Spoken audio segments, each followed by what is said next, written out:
Olá a todos, bem-vindos a mais uma aula da nossa 10ª edição do curso sobre o uso terapêutico da cannabis sativa.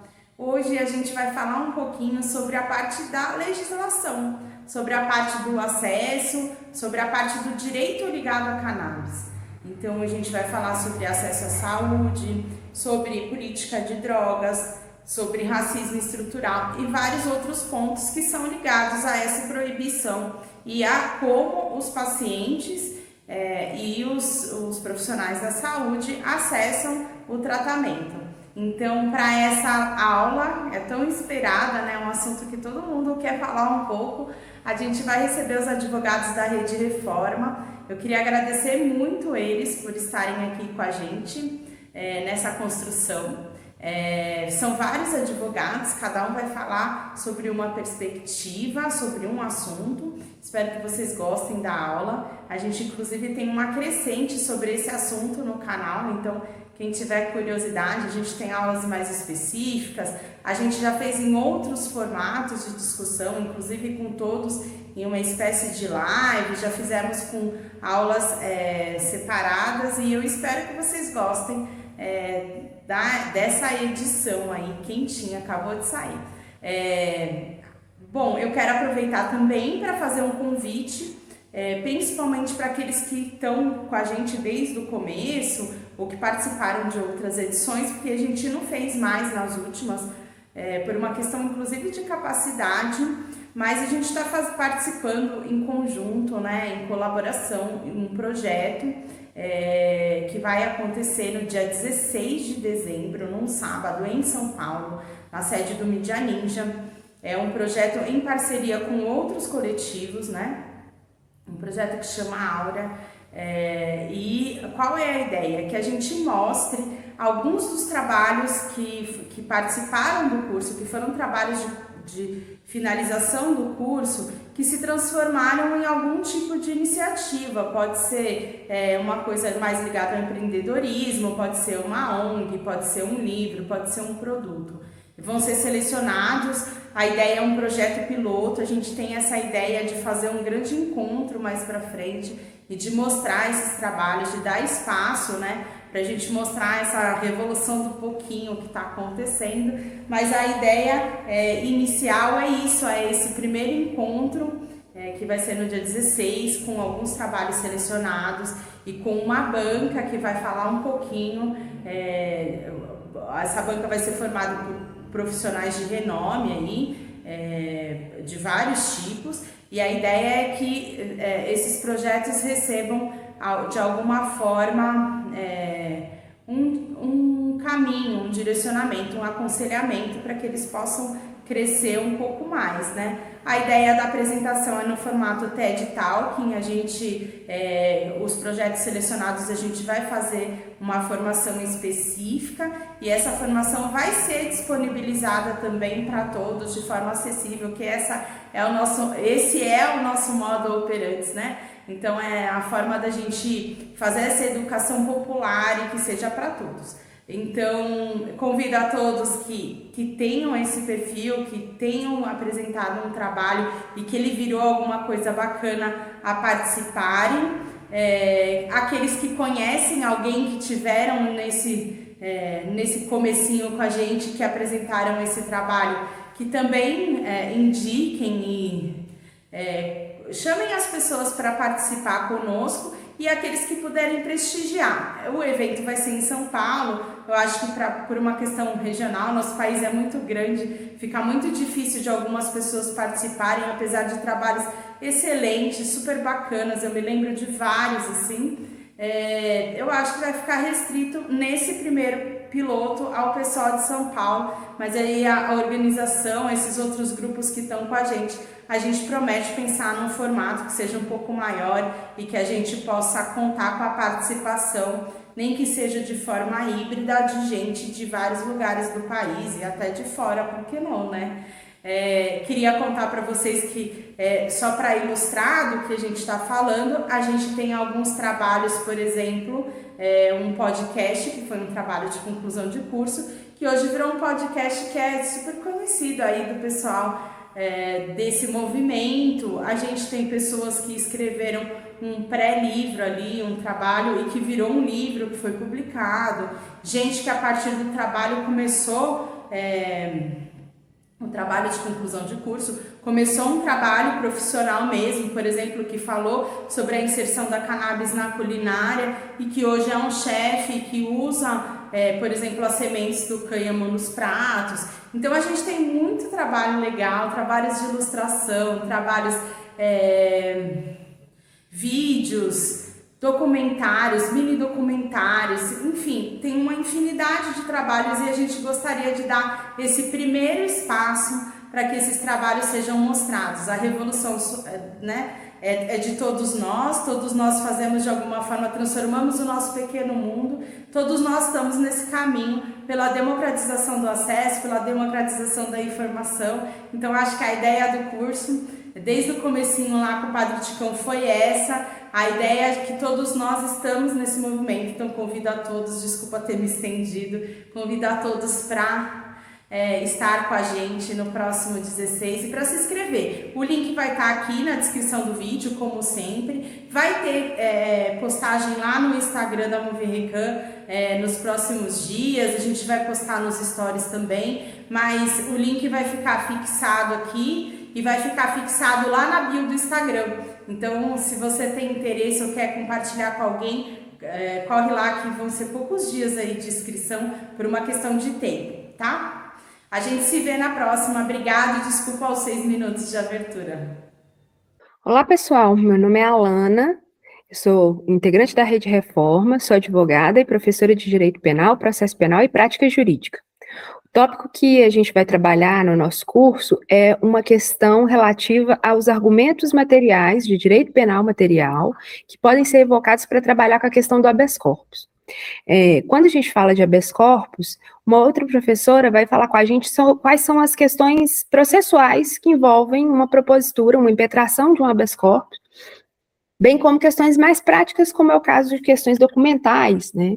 Aqui o que a gente vai falar é sobre questões relativas à questão do direito material, né? Quais são os argumentos que nós podemos levantar, e todos esses argumentos estão relacionados à questão do conceito de crime. Então, a primeira coisa que a gente vai falar na nossa aula de hoje é sobre o conceito de crime, né? Então, o crime, sobre o ponto de vista do conceito analítico, né? Porque a gente precisa destacar que existem vários conceitos de crime, né? E um dos conceitos de crime é o conceito analítico. O conceito analítico de crime, ele trabalha sobre 3 perspectivas. Ele vai dizer, olha, o crime é um fato típico, ilícito e culpável. Fato típico, ilícito e culpável, né? Então, o que é que eu quero dizer quando eu falo sobre questão relacionada ao fato típico, né? O fato típico, ele vai envolver alguns elementos, né?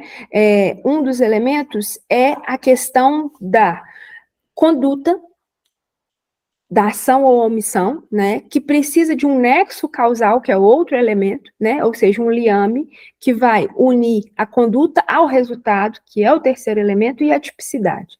De todos esses 3, o que nós vamos destacar mais detidamente aqui, que é inclusive o objeto do nosso estudo, é a questão da tipicidade, né? Então, a tipicidade, ela vai trabalhar com a ideia da subsunção de uma conduta a uma norma penal. Então, se eu tenho uma situação na qual A mata B, nós podemos dizer de maneira indiciária que essa pessoa incorreu num fato típico, né? Fato típico que está descrito no artigo 121.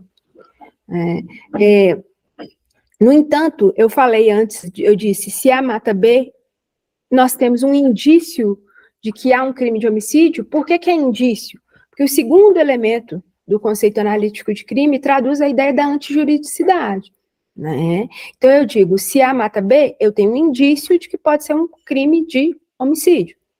No entanto, existem situações que a lei vai indicar que, apesar do sujeito ter cometido um fato típico, esse fato não vai ser ilícito ou antijurídico, né? Porque a pessoa se encontra amparada sobre uma excludente, né? E o Código Penal vai trazer algumas excludentes para a gente, né? Ela vai falar do estado de necessidade, do estrito cumprimento do dever legal, do exercício regular do direito, né? E fora do Código nós vamos ter uma causa supralegal de exclusão, que é o consentimento do ofendido, né? Então, por isso que eu disse que quando A mata B, a gente tem um indício de que há um crime de homicídio, né? Porque, pelo menos de per si, né, pelo menos a priori, o que nós temos é a possibilidade de encaixar essa conduta, ou seja, a morte de uma pessoa, no fato típico do crime de homicídio do artigo 121. Isso é só para a gente poder exemplificar. Continuando, não basta que o fato seja só típico e ilícito, é necessário que ele seja culpável, né? A culpabilidade está muito relacionada aqui, nesse momento, com a capacidade do sujeito de receber pena, né? Porque a culpabilidade, ela está ligada numa questão relacionada a um juízo de reprovação que vai recair naquele sujeito criminoso quando ele pratica um fato típico e ilícito, tá? É que a gente não vai adentrar nas teorias da culpabilidade, porque não é nosso objeto, né? Aqui para a gente basta saber que existem algumas situações que vão causar uma exclusão de culpabilidade, né? A mais comum delas, né? Mais comum quando a gente fala sob o ponto de vista de estudo, né? Que a gente mais dá o exemplo é a questão da inimputabilidade, né? O inimputável, ele não pode receber pena, porque ele, naquele momento, ele não tinha o caráter, ele não tinha como entender o caráter do fato e nem se portar diante dele. Então, por isso que essa pessoa pode até ter cometido um fato típico e ilícito, mas ele não pode ser culpável. Então, o Código Penal, ele vai trazer as consequências para as pessoas que têm alguma questão que envolve exclusão de culpabilidade, né? Então, entendido isso, quais são as premissas iniciais, né, do nosso trabalho, que é saber que a gente tem, dentro da estrutura do direito penal, a ideia de que existe um conceito analítico, e esse conceito analítico de crime, ele fala que o crime é um fato típico, ilícito e culpável, nós podemos, então, partir para um segundo momento, né, que é o momento em que a gente vai trabalhar a questão aqui de quais seriam algumas das teses que podem ser evocadas na questão de habeas corpus para cultivo e produção de óleo para o tratamento médico, né?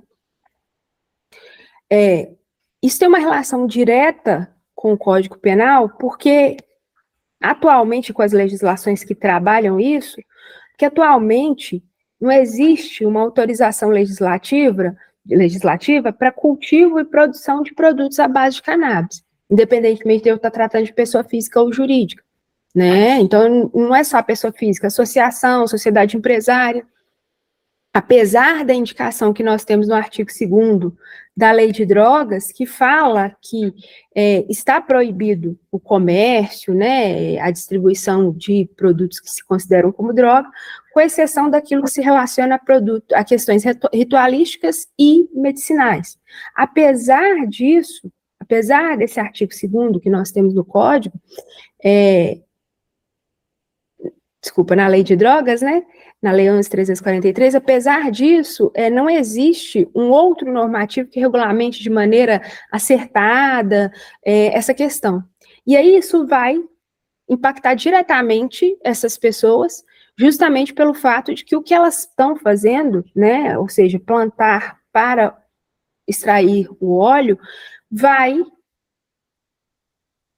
se enquadrar em condutas, pelo menos de maneira indiciária, a gente já viu sobre isso, né, em condutas que são consideradas como crime.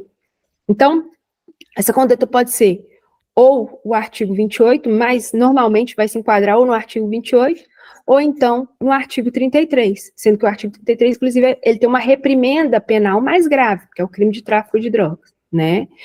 Isso eu dei 2 exemplos, né? Dei 2 exemplos de 2 crimes que a gente poderia encaixar aqui, mas pode ser que enquadre-se em outros também, né? Então, por isso a importância de entender, né, qual é a estrutura técnica que vai ser utilizada no caso. E isso é importante justamente pelo fato de que a gente tem que fazer uma argumentação que tenha base jurídica, né, e que possa salvaguardar o direito daquela pessoa, né. Então, sabedor disso, sabedor de que nós temos a estrutura essa estrutura do crime, sabedor de como a lei de drogas trata isso, e sabedor de que o sujeito que impetra um habeas corpus, ele vai correr o risco, né, de ser preso, então é por isso que a gente trabalha com a questão de um habeas corpus preventivo, né, de ser o remédio mais adequado, remédio constitucional nesse caso, né, mais adequado, né, a ação mais adequada para ser impugnada, né, essa ideia, é que a gente trabalha algumas questões, né? Então, a primeira coisa que implica nessa possibilidade de possível cerceamento de liberdade daquela pessoa é que no habeas corpus a gente vai indicar, né, quais são as autoridades públicas contra as quais a gente precisa manifestar a nossa tratativa e informar que a gente está realizando o plantio, né? Eu vou deixar essa questão relacionada à autoridade coatora para outro professor, que vai falar sobre isso, mas eu só precisava fazer essa indicação para que a gente pudesse, então, passar para aquilo que efetivamente a gente precisa trabalhar. Então, o primeiro ponto que eu quero levantar com vocês é a questão do estado de necessidade. E aí, por isso que eu vou até abrir o Código Penal e compartilhar para que a gente possa ler juntos, vocês acompanharem comigo, sobre o que eu estou querendo tratar, né? Eu vou abrir aqui, abrir o Código Penal, e eu vou compartilhar o Código Penal aqui.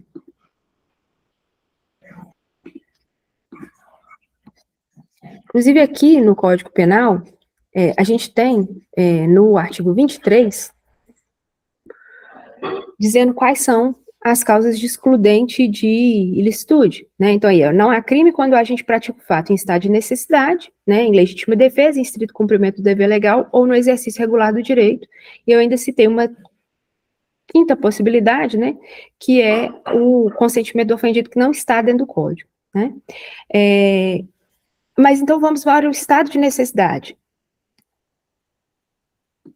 Então, eu considero em estado de necessidade quem, né, pratica um fato para salvar-se de um perigo atual que não provocou por sua vontade e nem podia de outro modo evitar, de direito próprio ou alheio, cujos sacrifícios nas circunstâncias não era razoável exigir-se.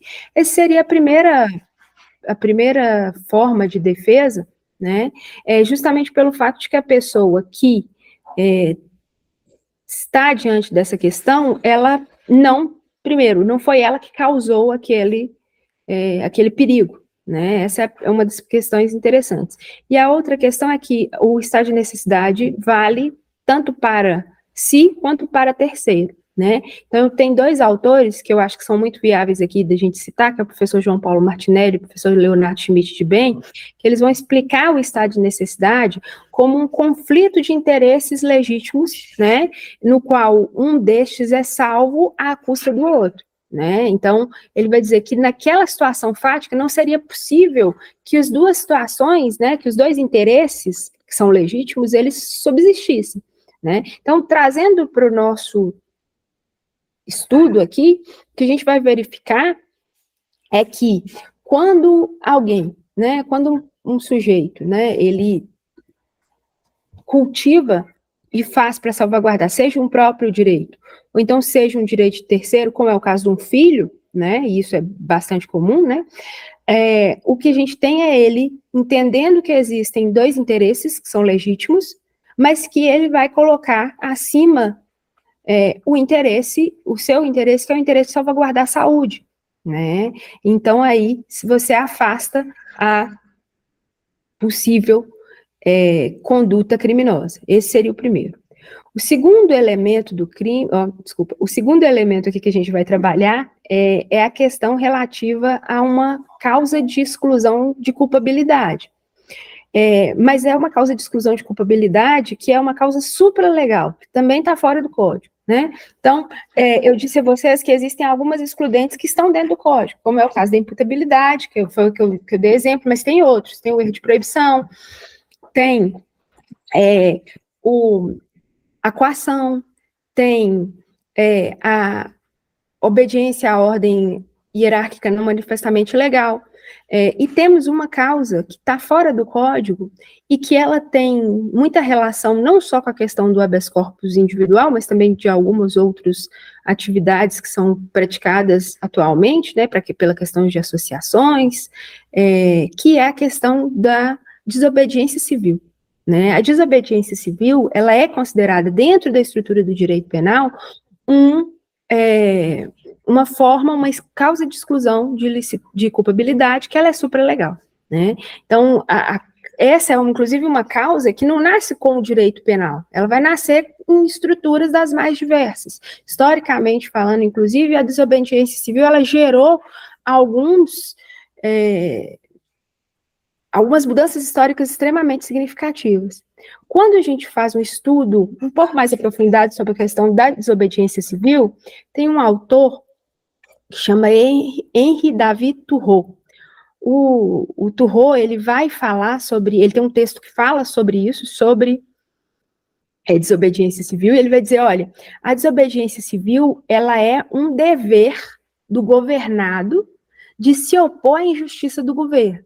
Né? Então, quando a gente trabalha isso sobre o ponto de vista do nosso estudo aqui, a gente vai verificar o seguinte, a gente tem uma lei, né, e o Estado, ele tem uma capacidade muito significativa. O Estado, ele tem muito poder, né? O Estado, ele detém monopólio da força, o Estado detém o monopólio de outras estruturas que fazem com que a sociedade, ela tenha um certo funcionamento, né? E uma das coisas que ela faz é o quê? É que ela trabalha com a ideia de democracia deliberativa, mas ela também trabalha com a ideia de democracia representativa. Então, nós elegemos os nossos representantes, e esses representantes eleitos, eles vão, então, no caso do legislativo, eles vão criar normas, né? Eles vão elaborar essas normas. No entanto, quando se faz isso, né, essas normas, elas passam, né, por todo o processo legislativo, são promulgadas e começam a viger, nem toda norma guarda em si uma questão de justiça.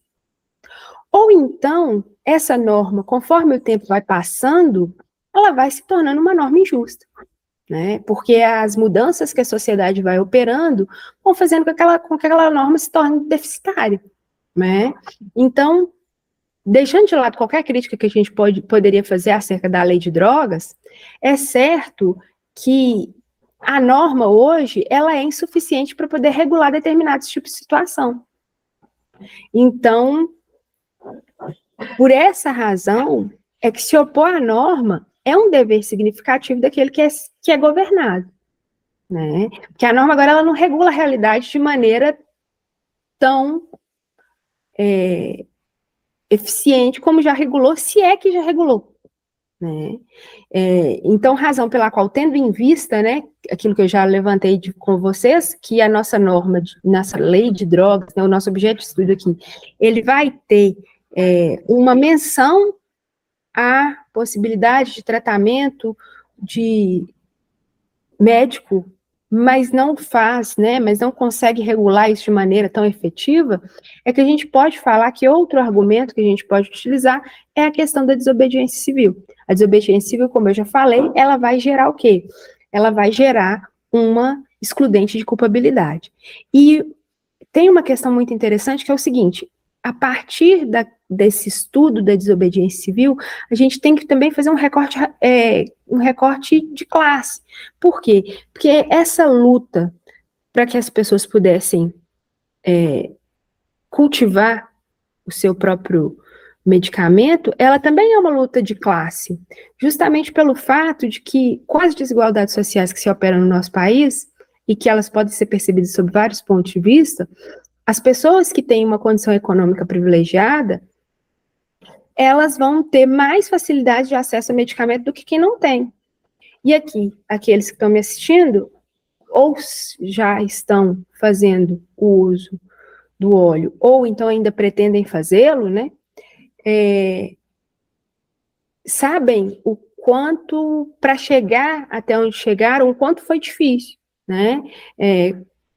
Alguns, inclusive, tiveram que passar por inúmeros tratamentos e que não funcionaram e que conseguiram encontrar no óleo à base de CBD, né, ou THC, ou ambos, uma melhora significativa na situação de saúde, né? Então, seguindo a fala do Turreau, né, o que a gente tem é um dever de se opor a essa legislação que agora não consegue mais regular a realidade de maneira eficiente. Como eu já disse, se é que já regulou, né? Então, essa pessoa, ela desobedece uma norma que criminaliza o cultivo para conseguir alcançar uma qualidade de vida, né? E aí, nesse caso, você isenta a pessoa de pena ante a ausência de culpabilidade. Outro elemento que nós podemos evocar é a ausência de dolo na prática da conduta, né? Então, existem inúmeras formas de você conceituar dolo, como não é o objeto da nossa aula aqui, eu quero que a gente trabalhe o dolo como o Código Penal trabalha, né? O Código Penal, ele vai falar no artigo 18 que eu considero o crime doloso quando o agente, ele comete o fato, né, com consciência e vontade, ou então ele assume o risco de produzir o resultado, né? Então, esses são os elementos que compõem o dolo, né? Basicamente, consciência e vontade. No entanto, né, e o que a gente observa é que o Código Penal, ele é escrito, não só o Código Penal, mas as legislações também, eles são escritos e pensam em tipos que são dolosos, né? Então, significa que se o legislador quiser punir alguém a título de culpa, ele precisa indicar expressamente, porque senão eu consigo presumir que todos os tipos são dolosos, né? A lei de drogas é a mesma coisa, ela tem essa mesma lógica, né? E isso é importante por quê? Porque a maioria dos tipos lá na lei de drogas são dolosos. Salvo engano, só tem um tipo que é uma questão relacionada à prescrição culposa, mas os demais tipos são todos dolosos. Então, significa que para que eu possa punir alguém sobre o prisma da lei de drogas, principalmente quando a gente fala daqueles dois artigos que eu já falei anteriormente, que é o 28 e o 33, o que a gente vai ter é a necessidade de comprovar que aquele sujeito tinha intenção, né, de alcançar algum resultado com a prática de algum dos verbos núcleos do tipo, porque isso também é importante, né? A lei penal incriminadora, né, a norma que traz o crime, ela vai trazer no seu bojo um verbo núcleo do tipo, né? Às vezes mais de um verbo núcleo do tipo. Então, para vocês terem uma ideia, o crime do artigo 33 tem no seu caput, ou seja, na sua cabeça, tem 18 verbos núcleos do tipo. Então, eu brinco assim, ó, você respirou, você comete o crime de tráfico de drogas, né? Não tem como fugir, né? Só que muito mais importante do que entender se aquele sujeito está ou não cometendo algum desses verbos núcleos do tipo, é entender a questão do dolo dele, né? Se o dolo dele está direcionado para algumas dessas práticas. Por quê? Porque quando você faz uma análise do artigo 33, eu falei do 33 no caput, mas só que você tem os parágrafos, que tem as figuras equiparadas, você tem ainda o artigo 35, que também faz uma certa...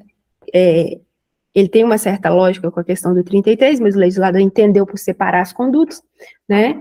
Eu falei 35, mas na verdade é o 36, porque o 35 é a associação para o tráfico.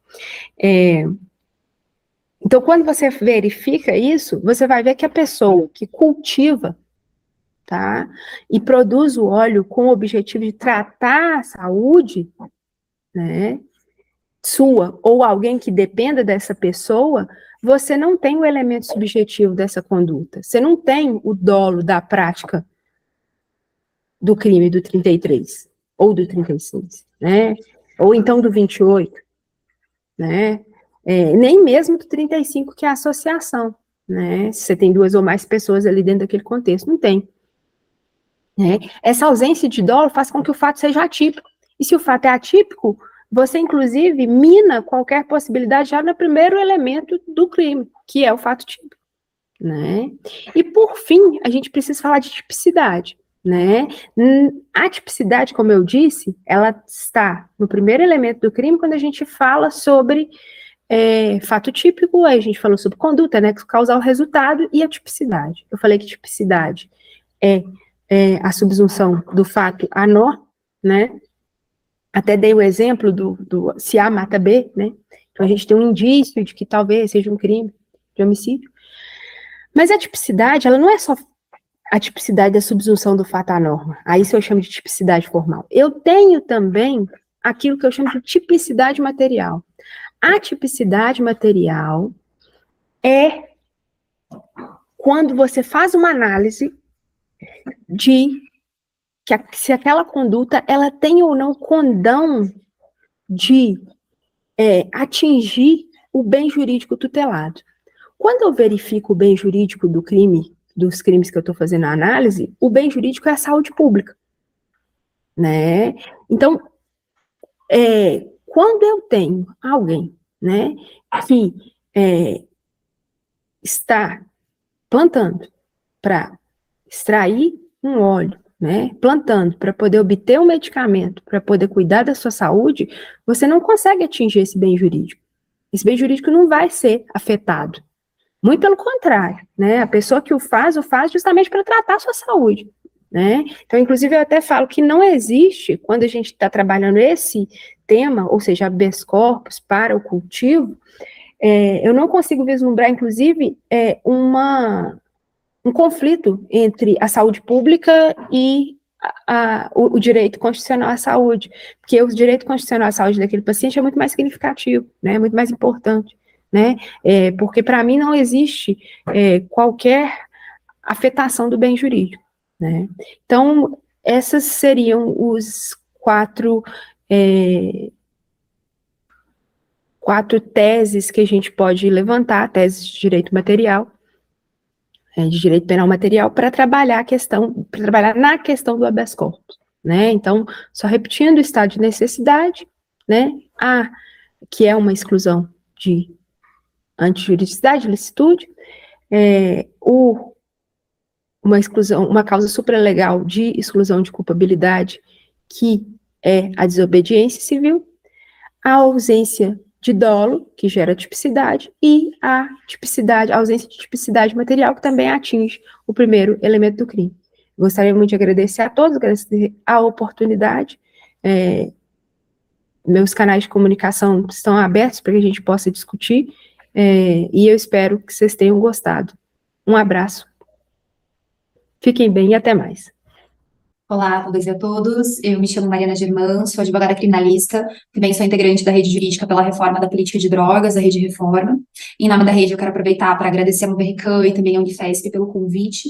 A gente fica muito feliz de participar desse curso, esse curso que é uma referência nacional sobre o assunto e que é com certeza o curso mais amplo, mais abrangente e mais democrático que a gente tem sobre essa matéria, né? E é muito interessante que ele não é apenas um espaço de promoção do debate, mas é também, principalmente, um espaço de difusão de informação, né? Um espaço onde esse debate ele é abordado na sua amplitude e ele é levado de forma muito acessível para a população em geral. Então, isso tem um papel muito importante, tanto na ampliação do acesso à terapia com maconha, mas principalmente em popularizar esse debate, em levar esse debate para todos os lugares, né? Porque a gente precisa de muitas coisas para conseguir transformar a realidade da política de drogas que a gente tem hoje, e uma dessas coisas é a gente realmente dialogar com a população e levar a informação, e fazer uma disputa cultural, né? A gente precisa de uma mudança cultural para realmente conseguir resolver essa questão, e esse curso é muito importante nesse quesito, a gente fica muito feliz. E além disso, fazer as devidas homenagens ao saudoso Padre Ticão, que a gente é muito gratificante ver que as sementinhas que ele plantou, que ele germinou lá atrás, e que elas estão dando flores para a gente ainda. Bem, eu tô aqui para falar com vocês hoje um pouco sobre as formas de acesso aos derivados de cannabis, ou seja, o que a gente tem em termos regulamentares, quais categorias de produtos e como acessá-los e algumas problemáticas envolvendo essas situações. Para a gente falar sobre esse assunto, eu entendo que é importante a gente fazer um breve resgate histórico e também trazer alguns conceitos que vão ser importantes na compreensão. A primeira coisa que eu quero destacar para vocês é que até janeiro de 2015, a única previsão legal que a gente tinha sobre maconha no ordenamento jurídico brasileiro era a sua proibição total através de um comando criminalizante previsto lá na Lei de Drogas. Então, a gente tem na Lei de Drogas dois artigos que são importantes aqui para a gente, que é o artigo 28. Esse artigo 28, ele vai criminalizar todas as condutas relacionadas à posse de drogas para uso pessoal. E a gente tem também o artigo 33. O artigo 33 vai criminalizar todas as condutas relacionadas ao tráfico de drogas. Entendendo aqui que tráfico de drogas é qualquer conduta envolvendo drogas ilícitas que extrapole a esfera do próprio indivíduo e destine-se para terceiros. Então, qualquer conduta que envolva drogas e que envolva o próprio indivíduo e mais outras pessoas, isso já configura o tráfico. Então, não precisa necessariamente ser um comércio de substâncias ou alguma atividade mercantil. A mera doação pode configurar também tráfico de drogas. Essa diferença é importante. A partir disso, o que dá para a gente concluir, a grosso modo, bem grosseiro, mas dá para sintetizar bem a ideia, é que, em última instância, a real forma de diferenciar se a gente está diante de um delito de posse de drogas para uso pessoal ou de um delito de tráfico de drogas é saber qual era a finalidade do agente. Se o agente almejava tão somente o seu uso pessoal ou posse para uso, e se almejava distribuir, fornecer ou qualquer coisa com essas drogas para terceiras pessoas, aí, diante do crime de tráfico. Então, em tese, isso é em tese porque não é assim que acontece na realidade, mas em tese a gente só poderia ter uma condenação por tráfico de drogas em casos em que ficasse cabalmente provado que o indivíduo almejava fornecer essas drogas para terceiros. Infelizmente, não é assim que acontece na prática, né? Infelizmente, a nossa lei, ela não tem um critério objetivo, quantificativo, que permita diferenciar, né, que crie essa ficção de que até tanta quantidade é posse para uso e acima disso se presume tráfico. A gente não tem essa previsão legal, vários outros países têm. Essa discussão está sendo pautada de forma bastante forte no Supremo Tribunal Federal, a partir do julgamento do recurso extraordinário 635-659, mas o fato é que hoje a gente não tem. Claro que essa previsão ela é importante, não resolveria todos os problemas, tem várias questões relacionadas, mas não tem como a gente entrar nisso agora.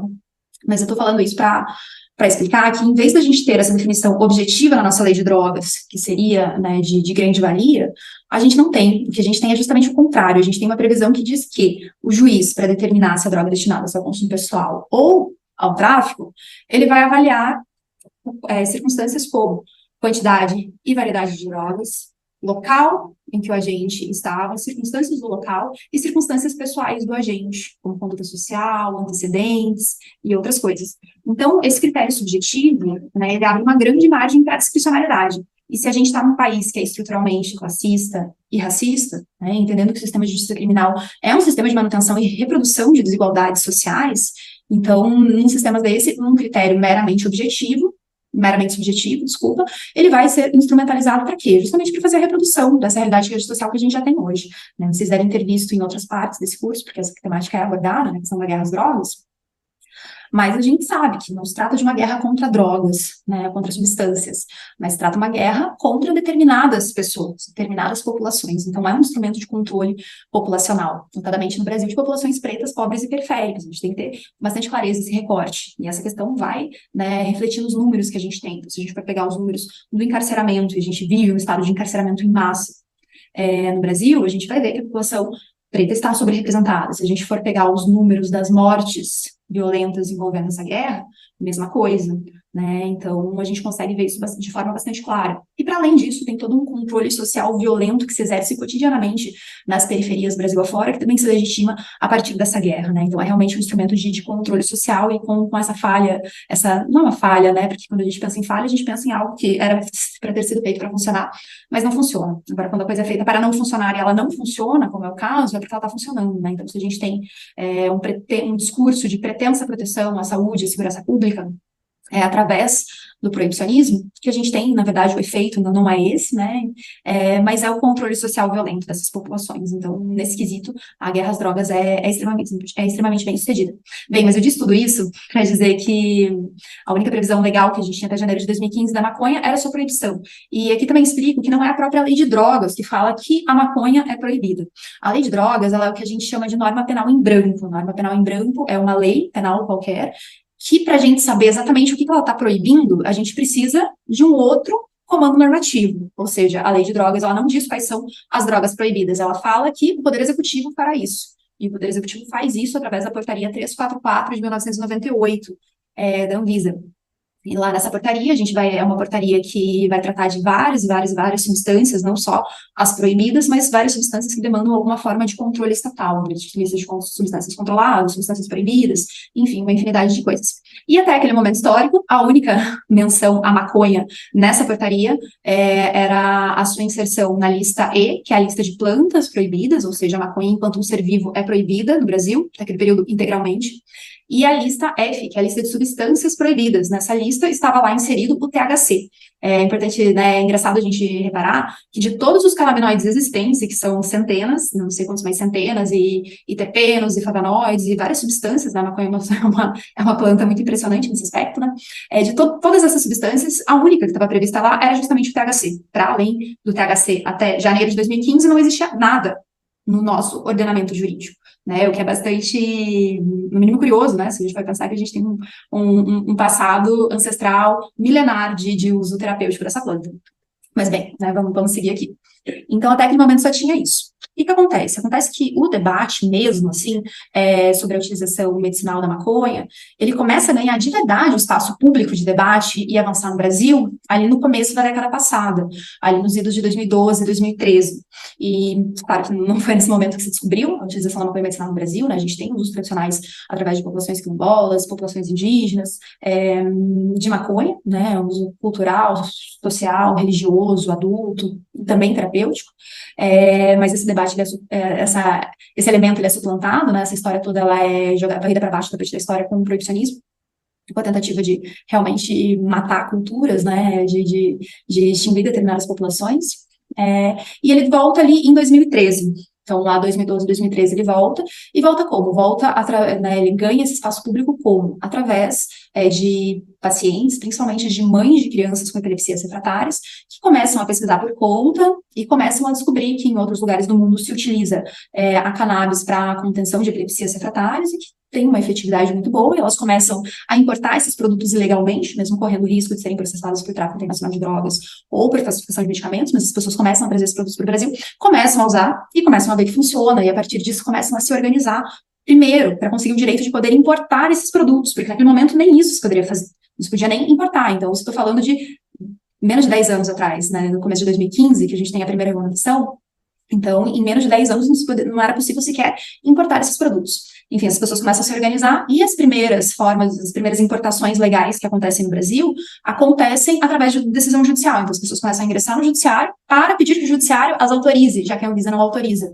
Essas pessoas começam a ganhar, começa a se formar essa jurisprudência no Brasil, e a partir disso a Anvisa se vê obrigada a editar regulamentações para que as pessoas possam importar. Então, a primeira regulamentação que a gente vai ter, que vai ser uma resolução da diretoria colegiada da Anvisa, vai ser lá de janeiro de 2015, onde a Anvisa passa a incluir o CBD, outro canabinoide, na lista de substâncias controladas, permitindo, assim, a sua autorização excepcional para importação.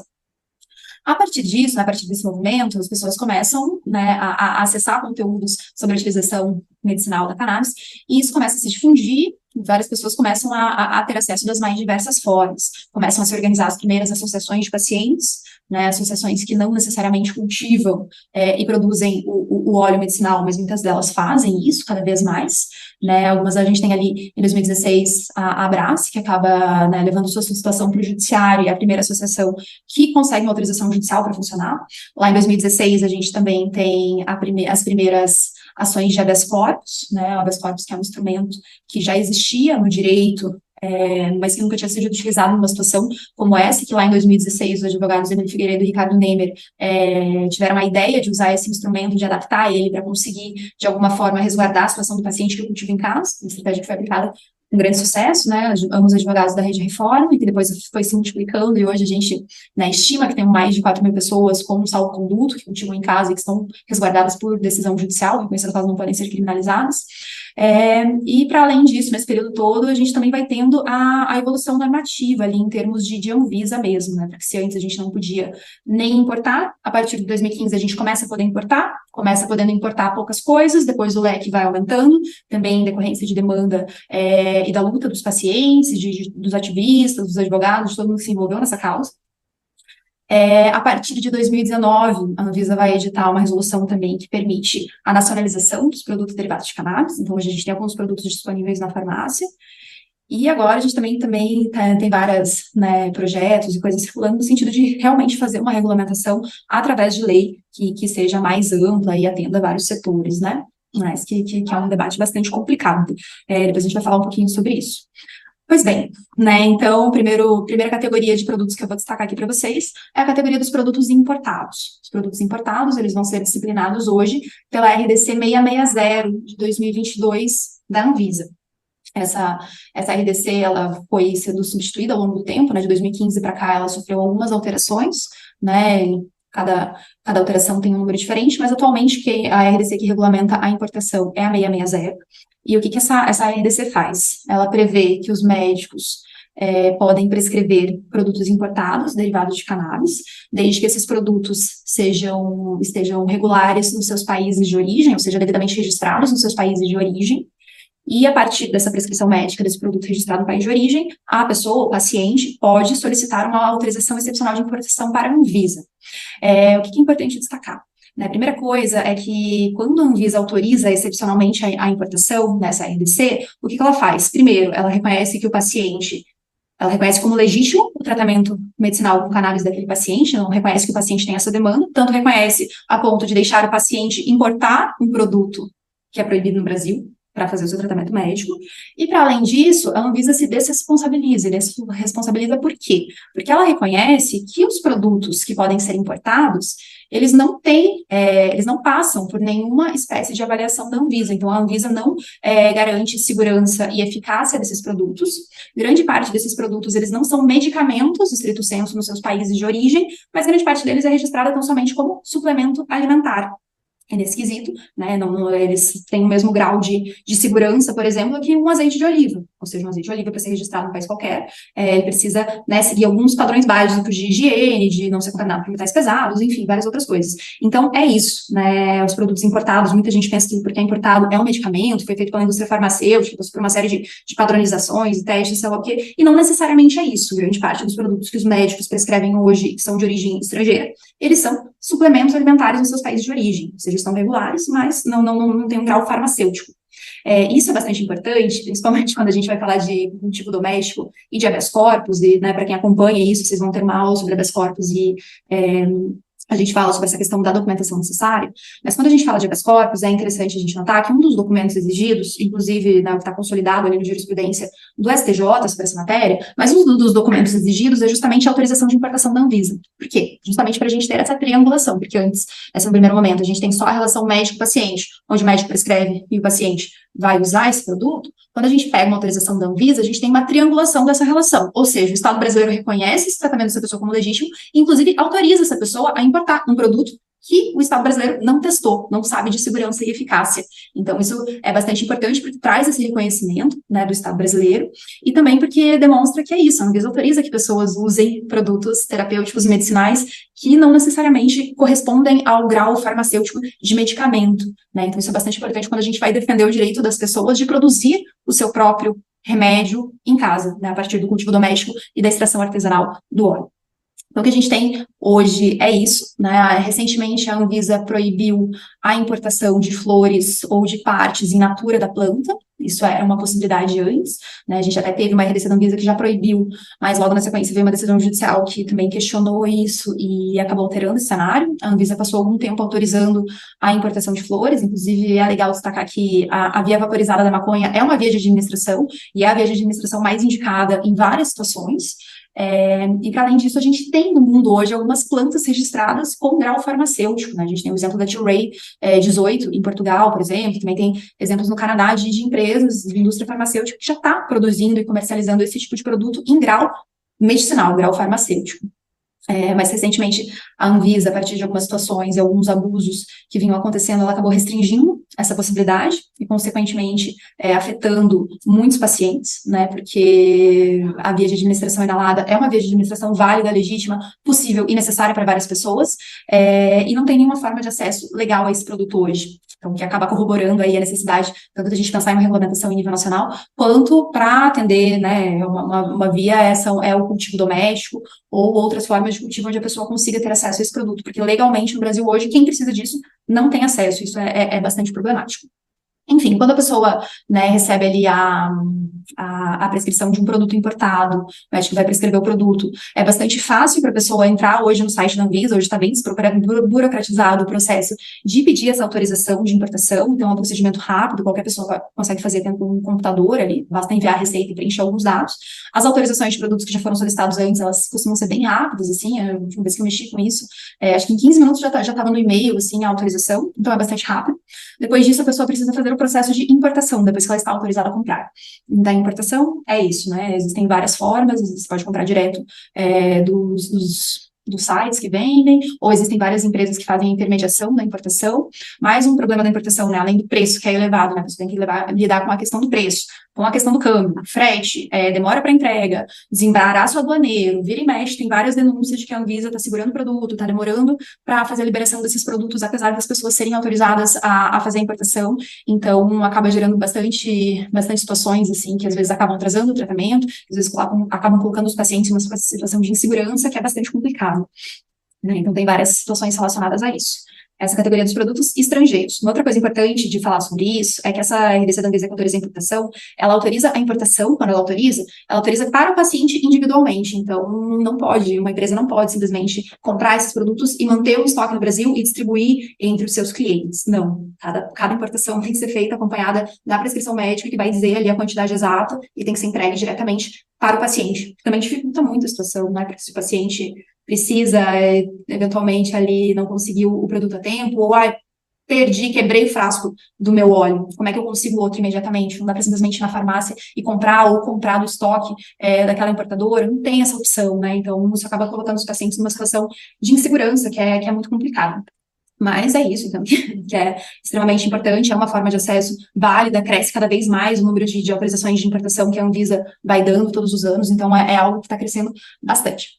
Para além da possibilidade de importação, o que a gente tem?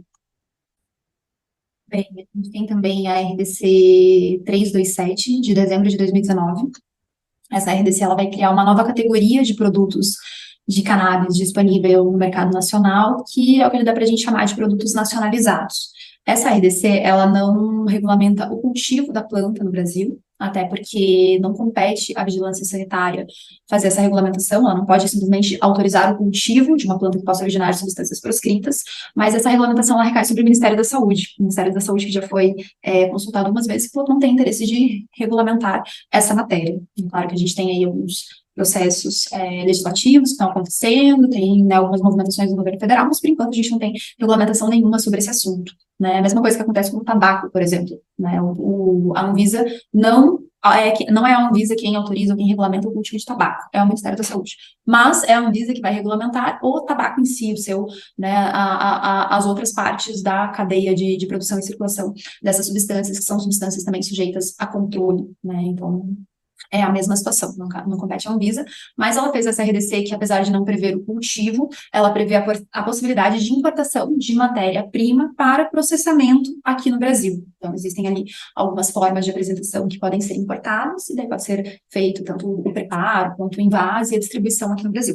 Então, e esses produtos, eles são dispensados nas farmácias, e são produtos que estão ali sujeitos a receituário especial, né, logo submetidos diretamente ao controle da vigilância sanitária e que já estão disponíveis em farmácias, né, grande problemática desses produtos. Primeira, né, a falta de democratização do acesso, para atender às previsões que estão lá na RDC 327, só a grande indústria farmacêutica para conseguir cumprir todos aqueles requisitos, né, ela não abrange, por exemplo, a situação das associações de pacientes e os seus produtos, né, só a grande indústria farmacêutica, então é um produto que chega na farmácia muito caro, que é feito só por grandes empresas e que tem pouquíssimas formas de apresentação. Então, a gente tem poucos produtos disponíveis nas farmácias e esses produtos atendem uma parcela muito pequena das necessidades dos pacientes, para além de serem extremamente caros, né? Costumam ser muito mais caros do que os produtos importados e, então, basicamente inacessíveis, né? Completamente inacessíveis, que acabam não atendendo, de fato, as necessidades, mas é importante que esses produtos existam, né? Claro que a regulamentação,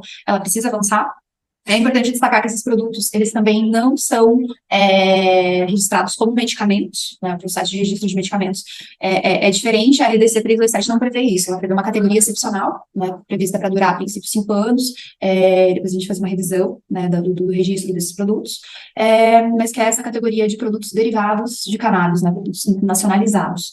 Então, a gente tem também essa possibilidade, que é bem limitada, é bem restrita, né, infelizmente, alguns estados da federação estão fazendo parcerias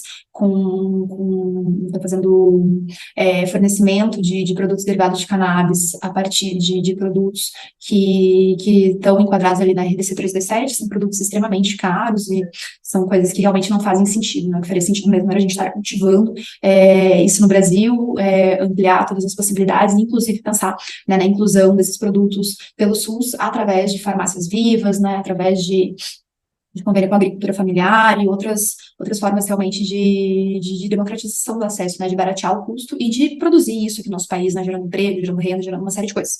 Mas, enfim, infelizmente não é o que a gente tem hoje, né, mas a gente tem essa categoria de produtos que também é uma opção para o paciente, pode ser que atenda as necessidades da pessoa, fazer a compra diretamente na farmácia, né, se tiver condições de arcar com isso, que é muito bom. Um ponto curioso dessa RDC é que ela proíbe que farmácias magistrais de manipulação façam a manipulação desses produtos derivados de cannabis. O que acontece, né? Com essa proibição, várias farmácias de manipulação acabaram entrando na justiça para obter o direito de fazer a manipulação desses produtos. E muitas estão ganhando, justamente porque a RDC da Anvisa é extremamente excludente, não tem nenhuma fundamentação para que ela possa autorizar, né, a comercialização desses produtos nas farmácias não magistrais, mas não autoriza nas farmácias magistrais. Então, ela estaria fazendo ali uma forma indevida de regulamentação de um mercado, né, a partir de uma forma de concorrência, né, uma proteção do mercado das farmácias convencionais, isso fere o mercado, e também, né, não tem nenhuma previsão legal, né, ela restringir as possibilidades das farmácias de manipulação, quando, na verdade, em termos legais, né, a legislação para regulamentar as farmácias comuns e as de manipulação, ela dá mais liberdade, mais possibilidades, né, para as farmácias de manipulação e farmácias magistrais. Então, uma inversão ali do próprio sistema legal que regulamenta esse tipo de atividade. Então, não são todas as farmácias de manipulação que fazem, mas algumas conseguiram judicialmente ali ter reconhecido o direito de que elas podem fazer. Bem, em termos legais e regulamentares, essas são as únicas duas categorias de produto que a gente tem disponíveis para os pacientes acessarem hoje, em termos regulamentares. Para além disso, eu esqueci de comentar, mas a gente tem um único medicamento derivado de cannabis que é registrado no Brasil, que é o Mevatil, que é um medicamento que o uso de bula dele é indicado para esclerose múltipla, que ele é registrado, salvo engano, desde 2016. Esse é o único medicamento que a gente tem, então ele não está regulamentado nem pela RDC 660, nem pela 337, mas também é um produto extremamente caro, limitado e inacessível para grande parte das pessoas. Para além disso, o que a gente tem agora saindo desse âmbito legal e partindo para a realidade mesmo? Bem, a primeira coisa que eu quero falar é das associações de pacientes. A gente tem muitas associações de pacientes no Brasil hoje. O último levantamento que eu vi é de 2022 e fala em mais de 100 associações. Nem todas essas associações cultivam maconha e produzem óleo e distribuem para os seus associados. Muitas associações, elas são só de acolhimento, de promoção, de difusão de informações, de capacitação de profissionais, mas tem muitas que fazem efetivamente o cultivo e a produção do produto medicinal. Sobre as associações de pacientes, eu acho muito importante destacar a importância dessas organizações. Elas são extremamente importantes porque é isso, lá no começo, quando tudo era mato, né, os pacientes começaram a se organizar porque não tinham médicos, não tinham acompanhamento, não tinha difusão de conhecimento sobre o tema, ninguém sabia de nada, ninguém conseguia orientar, e as pessoas foram começando a se apropriar por conta desse assunto, né? Até tem um termo que uma pesquisadora brasileira, Monique de Oliveira, comenta, que ela intitula, que ela chama de expertise leiga, e foi isso que aconteceu, as pessoas foram desenvolvendo esses conhecimentos a partir da empiria, porque era algo que era uma promessa de trazer qualidade de vida, de salvar a vida de muitas pessoas, as pessoas foram, né, se apropriando desses conhecimentos de forma empírica e através da criação de redes, e muitas dessas redes, né, acabaram desembocando em associações de pacientes, os pacientes se organizando nesse espaço. E essas associações, elas são extremamente importantes, porque elas fazem o acolhimento das pessoas, as pessoas muitas vezes sabem que podem ser beneficiadas pelo uso medicinal da planta, mas elas não sabem como fazer isso, onde é que eu acho um médico, onde é que eu coleto informação, onde é que eu adquiro esses produtos. Então, as associações, elas cumprem esse papel, elas também são um espaço muito importante de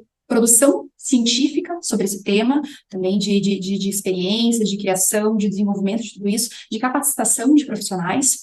E para além disso, talvez os papéis mais importantes das associações que eu tenho prestado muita atenção, assim, diz relação à inclusão social que as associações de pacientes de cannabis medicinal fez com pessoas com doenças graves, com algum tipo de condição específica, assim, porque se antes a gente tinha as mais variadas doenças isoladas ali, cada uma nos seus espaços, então a associação dos familiares de pessoas com síndrome de Down, associação de parkinsonianos, associação de S daquela doença, quando as pessoas começam a descobrir que a maconha, ela atende as mais variadas situações, né, devido ao sistema endocannabinoide, enfim, vocês também já viram isso, não vou entrar nisso, mas quando as pessoas começam a perceber isso, elas começam a se organizar e começam a tomar contato com as mais diversas enfermidades, as pessoas com as mais diversas condições, e é muito bonito isso, porque a gente vê que dentro das associações a gente tem esse intercâmbio, então muitas pessoas, né, que em decorrência de alguma doença grave, de alguma condição específica, estavam excluídas e às vezes, muitas vezes,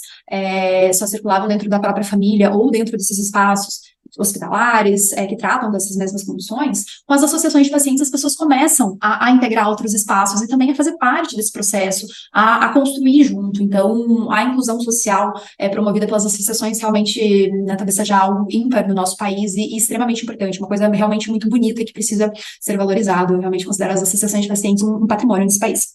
Enfim, o que acontece? Acontece que hoje a gente não tem nenhuma previsão legal ou regulamentar que autorize as associações a plantarem, a produzirem o óleo e a distribuírem entre os pacientes. Então, toda associação que começa a operar no Brasil, ela começa, infelizmente, na clandestinidade, mas é uma clandestinidade que, ao mesmo tempo, tem um respaldo social muito forte. Então, a gente tem muitas associações hoje que não têm o resguardo judicial, mas que, ainda assim, elas são muito fortes porque é isso, elas têm um vínculo comunitário, né? Elas cumprem uma função social que é extremamente importante, que hoje não tem mais como não ser reconhecida. Então, apesar da ilegalidade e de existir o risco sempre, né, as associações, elas acabam tendo esse reconhecimento, né, e de alguma forma essa proteção.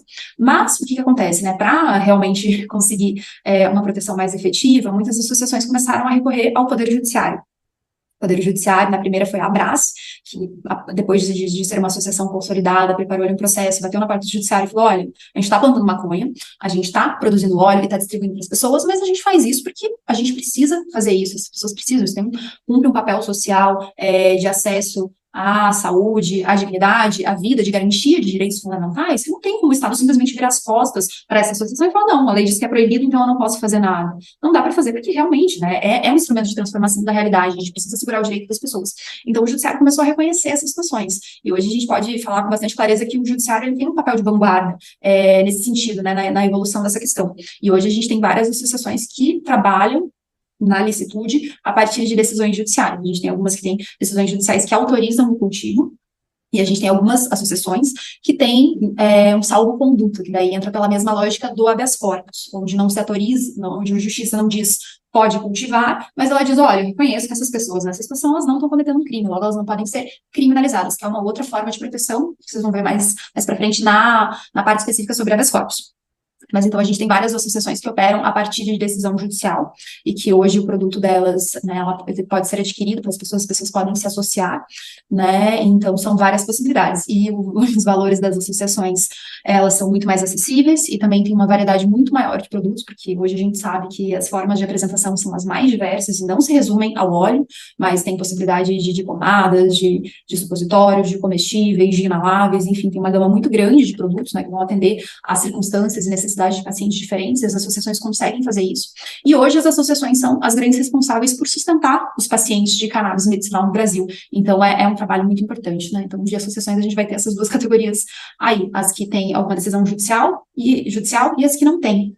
Então, mas é uma via de acesso, né, os produtos são acessíveis às associações, né, elas promovem muita difusão de informação, de conteúdo, de várias coisas, então elas realmente cumprem um papel muito importante, mas infelizmente estão fora da previsão legal e, inclusive, não se adequam ao PL 399 que está tramitando hoje, enfim, mas se a gente for pensar em qualquer regulamentação minimamente democrática e justa, necessariamente a gente precisa regulamentar a atividade das associações e não pode ser uma regulamentação que exija delas investimentos e condições absurdas. Tem que ser uma regulamentação que realmente atenda à necessidade de quem está, de fato, sustentando os pacientes de cannabis medicinal e que está cumprindo um papel social importantíssimo de acolhimento, de promoção de informação, de inclusão social, enfim, tem várias coisas aí relacionadas às associações, elas realmente são muito importantes nesse cenário.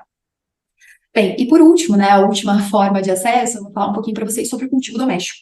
O que acontece, né, a maconha é uma planta, dá para plantar ela em casa, é um processo né, relativamente simples, acessível, e também dá para fazer, né, os mais diversos tipos de remédios a partir dessa planta, né, o óleo, várias formas de extração, comestíveis, inaláveis, enfim, é possível, né, é possível pessoas cultivarem o seu próprio remédio em casa. A maconha disse isso pra gente, né, porque a gente tem todo um processo bastante longo de alienação feita pela indústria farmacêutica, né, que a gente já não sabe mais de nada, a gente não sabe em que pé que dá uma aspirina, né, ou um eno, ou qualquer coisa, a gente não sabe onde essas coisas vêm, e a gente foi realmente alienado, né, de toda a utilização fitoterápica e todas as medicinas naturais e tradicionais, né, a gente foi alienado disso, e acho que remédio ou tratamentos é só aquilo que vende na farmácia. E a maconha vem para romper essa lógica, né, então, tudo porque ela é tão perigosa, né, a gente pode tratar várias condições com um remédio feito dentro de casa.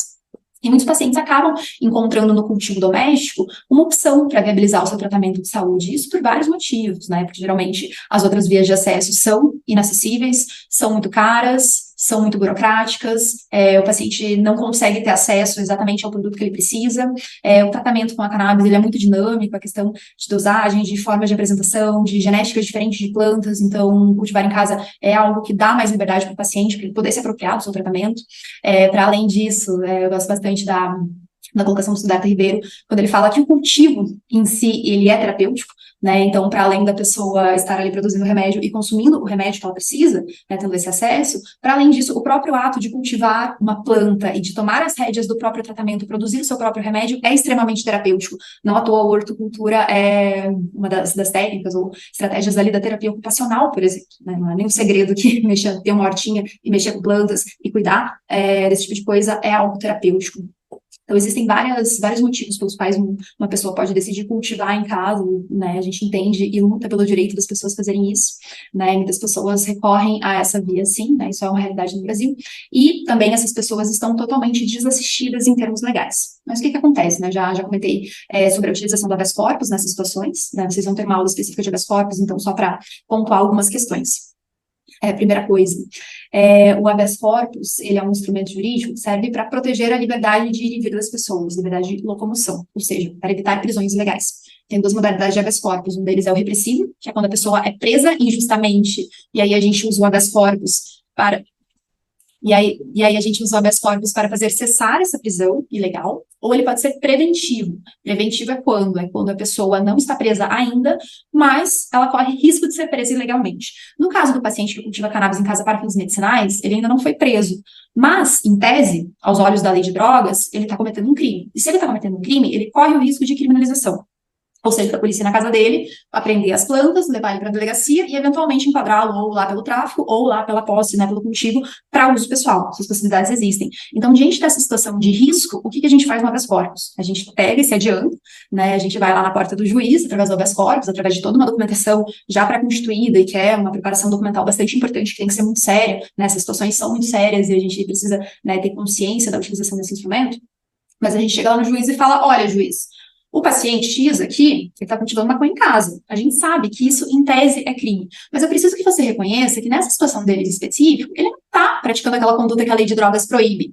Ele está produzindo, está cultivando para produzir remédio para cuidar da própria saúde ou para cuidar da saúde de um familiar. E essa pessoa não pode ser criminalizada por isso. Então, o que a gente pede para o juiz no habeas corpus não é uma autorização para que a pessoa cultive em casa. É simplesmente o quê? O reconhecimento de que aquela pessoa não está cometendo um crime. E se ela não está cometendo um crime, um juiz reconhece isso, o que sai de determinação do salvo-conduto? Sai determinação de que as agências policiais se abstenham de atentar contra a liberdade daquela pessoa e também de apreender plantas, derivados do cultivo. Então, é basicamente isso que a gente pede no habeas corpus, né, é uma forma de proteção legal. Atualmente, né, depois de muitos anos de luta e de muita luta suada, a gente conseguiu consolidar a jurisprudência sobre esse assunto no Superior Tribunal de Justiça. Por muitos anos, né, foi uma discussão, ainda né, a gente ainda tem várias instâncias inferiores, juízes de primeiro grau, tribunais locais, tanto estaduais quanto federais, que ainda não reconhecem ou que estão mudando a sua jurisprudência, mas lá no Superior Tribunal de Justiça, a gente tem um entendimento pacificado de que a pessoa que cultiva cannabis nessas situações não comete crime e que é possível que ela demande o Poder Judiciário ali, através de um habeas corpus, e com esse habeas corpus consiga um salvo-conduto. Bem, então, basicamente, essas são as formas de acesso, né? A gente tem aqui a categoria dos importados, dos nacionalizados, que são disponíveis na farmácia, a gente tem os produtos das associações, e a gente tem produto próprio dos pacientes que optam pela via do cultivo doméstico. Né? Então, são todas essas vias de acesso. Infelizmente, associações e pacientes eventualmente correm riscos, né? Por isso é importante que as pessoas que, de alguma forma, se envolvam com associações ou com o autocultivo, né, saibam dos riscos que correm e procurem, de alguma forma, né, se proteger e, se possível, né, conseguir ali, de repente, uma autorização judicial ou um salvo-conduto para operar essa atividade. E era isso que eu queria passar para vocês. Estamos nesse momento atual, né, ele já é um cenário muito melhor do que a gente tinha lá há 10 anos atrás, né, as coisas avançaram e avançaram bastante, e isso, né, só para destacar que no final é fruto de muita luta de pacientes, lutas de profissionais da saúde, de ativistas em geral, de advogados, de várias pessoas que vêm se dedicando nos últimos anos, né, e nessa parte final aí que eu destaquei a importância do Poder Judiciário, o Poder Judiciário realmente está tomando a vanguarda sobre esse assunto, mas é importante que a gente destaque que o Poder Judiciário ele não age de ofício, ou seja, o juiz, ele não olha para alguma situação social e fala, nossa, acho que isso deveria ser diferente, acho que isso é injusto, vou dar uma decisão aqui para alterar. Você não pode fazer isso, o juiz fica lá parado, e quem leva as situações para os juízes são as pessoas, né, são as pessoas que estão ali brigando por aquele direito.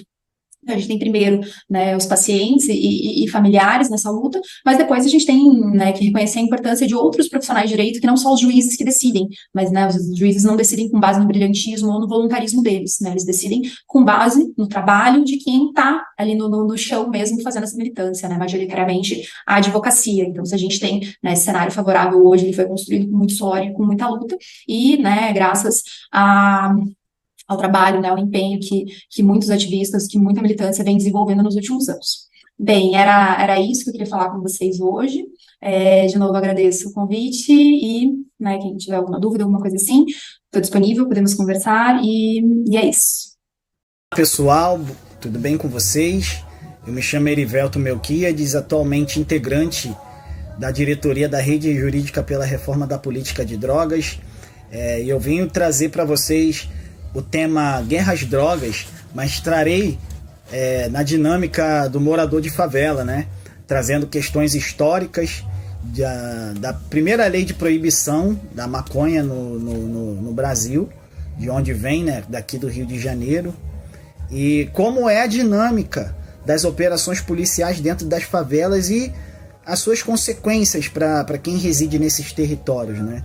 A gente sabe muito bem que o Rio de Janeiro ele foi o primeiro estado que criou uma lei proibicionista, né? A lei do Pito do Pango, no qual criminalizava quem fazia uso da maconha. E essa lei já dá para poder sentir que o cunho dela era bem racista, porque para os brancos comerciantes, donos de terra, que fossem pegos usando maconha, a pena era pecuniária, né? Era a pena de multa. E para quem fosse negro, né, capoeira, pessoal do candomblé, fosse preso na época, fosse pego na época, a pena era de prisão. E aí a gente já vê o cunho racista dessa lei. E aí, ao longo do tempo, teve as modificações das leis e nada mudou, né, desse ponto de vista, né? Porque sempre foram leis muito severas para quem tinha pouca instrução e muito branda para quem tinha muito poder na sociedade, tinha uma posição na sociedade, vamos dizer assim, né? E o avanço disso ocorreu com a promulgação da Lei de Drogas em 2006, no qual superlotou as cadeias do Brasil afora e principalmente superlotou de pessoas pretas, oriundas de favela, de periferias, portando pequenas quantidades sem estarem armadas. E houve esse boom, né, no sistema carcerário do Brasil. E hoje está se falando até em privatizar as cadeias do Brasil. Mas esse é assunto para outro ponto, né, para poder falar depois. Mas vamos ao que interessa, falar sobre a dinâmica de como acontecem as operações policiais no território das favelas. Geralmente, essas operações elas são realizadas nos horários compreendidos entre 5, 6, 7 horas da manhã, que é um horário bem específico, né, dos moradores que estão saindo para suas atividades laborais, que estão saindo para deixar seus filhos na escola, atendimento médico, assim, As crianças também estão se preparando para mais uma atividade na escola, para poder ir se alfabetizar, educação, para poder aprender, né? E também pessoas que levantam esse horário para poder abrir seus comércios. E com a operação policial rolando, são cessadas todas essas atividades para as pessoas. Quem precisa sair para trabalhar não pode trabalhar, não pode sair para casa porque está rolando tiroteio. Quem precisa estudar não consegue chegar à escola porque a escola vai estar fechada. Quem precisa de atendimento médico não pode ser atendido porque o posto de saúde ele não vai atender, não vai abrir as portas porque não tem condições mediante o tiroteio. E aí a operação tá rolando e aquele clima de desespero, né? A saúde mental das pessoas vai sabe para onde, né? O que acontece é o pânico, o medo, o terror tomando conta, sem saber o que pode se acontecer. Se sua casa vai ser invadida pela polícia sem o respectivo mandado judicial, ou se a sua casa vai ser atingida por uma bala perdida.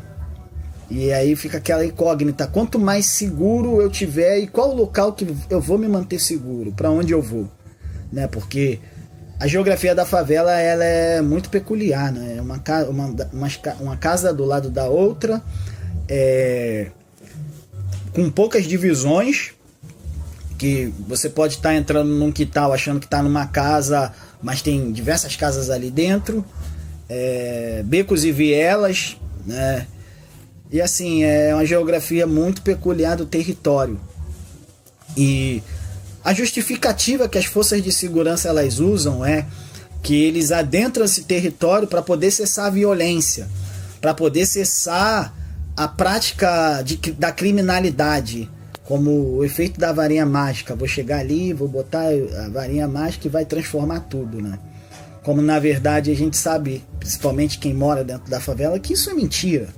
Quem vem para cá e ocasiona o medo, o terror, né, a insegurança, são as forças policiais, porque eu posso te dizer com toda a garantia de que quando não tem polícia na favela, tá em clima de festa.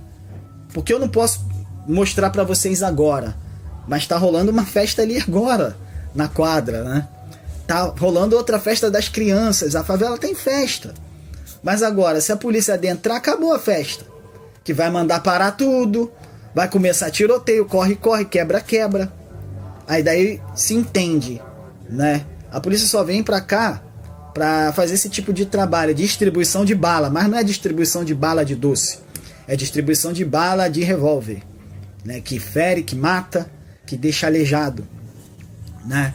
E as outras políticas públicas que precisam ser implementadas, digo hoje, falando com propriedade, ano de 2023, favela, ainda existe pessoas com uma casa com saneamento básico precário, esgoto a céu aberto, a gente convive com rato, com barata, com coisas que vão ocasionar doenças, né? Mas a única presença que se faz aqui no território das favelas, da polícia, é em relação ao combate, ao suposto combate ao tráfico de drogas, que a gente sabe na realidade que isso não existe, né? Mas eles passam isso sempre para a sociedade, né? Quantas crianças a gente vê morrendo em operações policiais, quantas famílias a gente vê chorando em operações policiais, e a justificativa que sempre se dá para a sociedade é a quantidade de drogas e armas que foram apreendidas no território.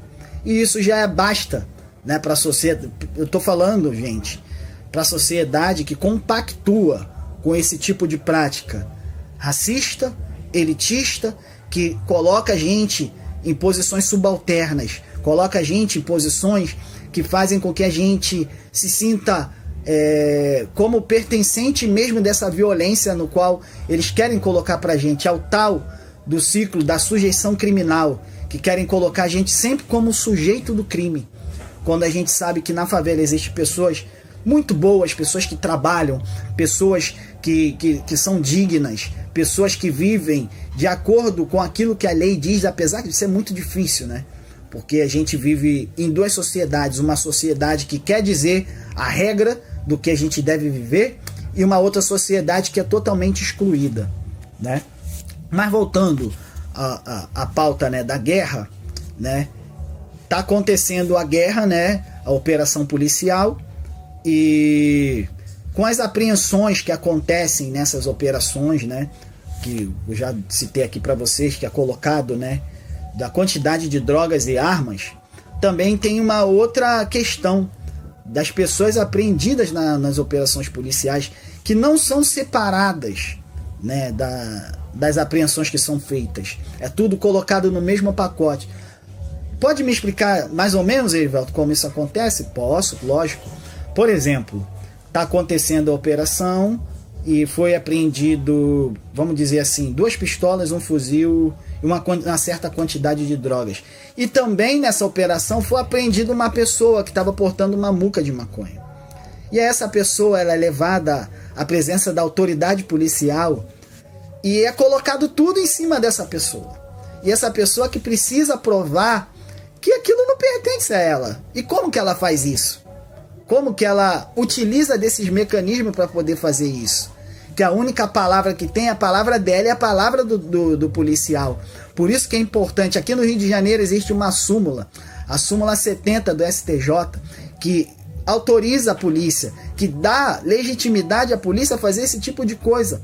A palavra do policial, ela é válida na questão do inquérito policial.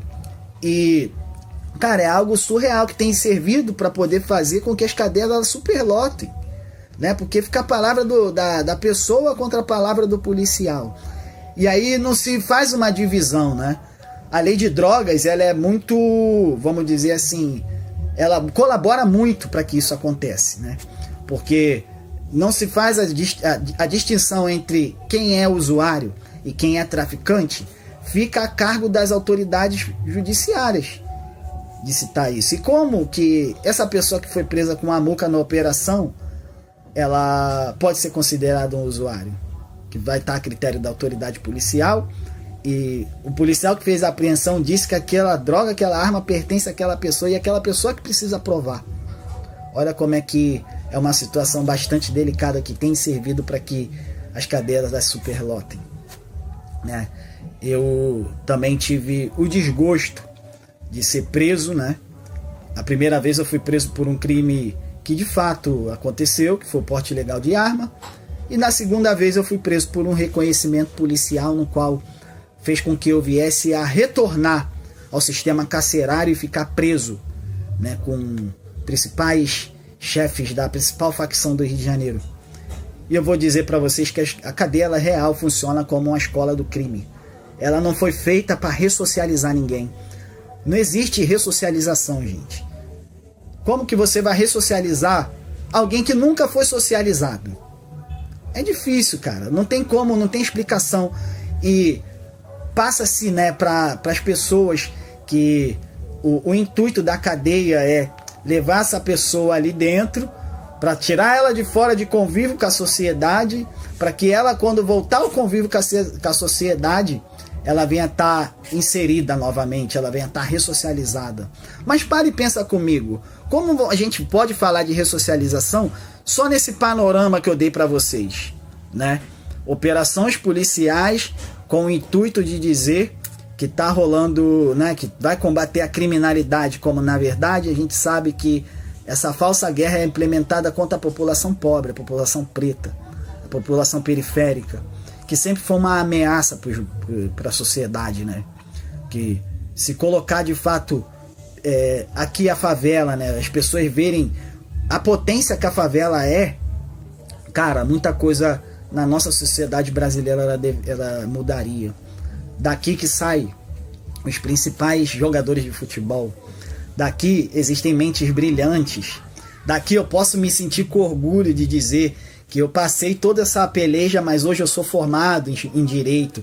Hoje eu estou aí estudando, fazendo pesquisas, integrando essa rede linda, essa rede maravilhosa, essa rede que faz muito pela política antiproibicionista, né, que é a Rede Reforma. Quantos outros jovens que saíram da favela também, médicos, advogados, outras profissões que a gente pode dizer com todas as letras que a favela é lugar de lazer, gente. A favela é lugar de paz.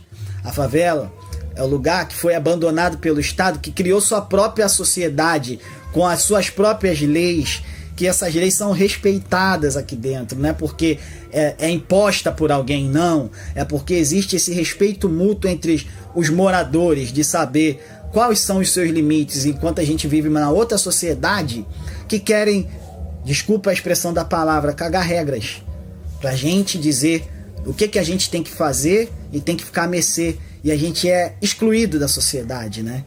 Que aqui ninguém sobe, ninguém vê, se baseia pelo que a mídia e pelo que a polícia fala, né?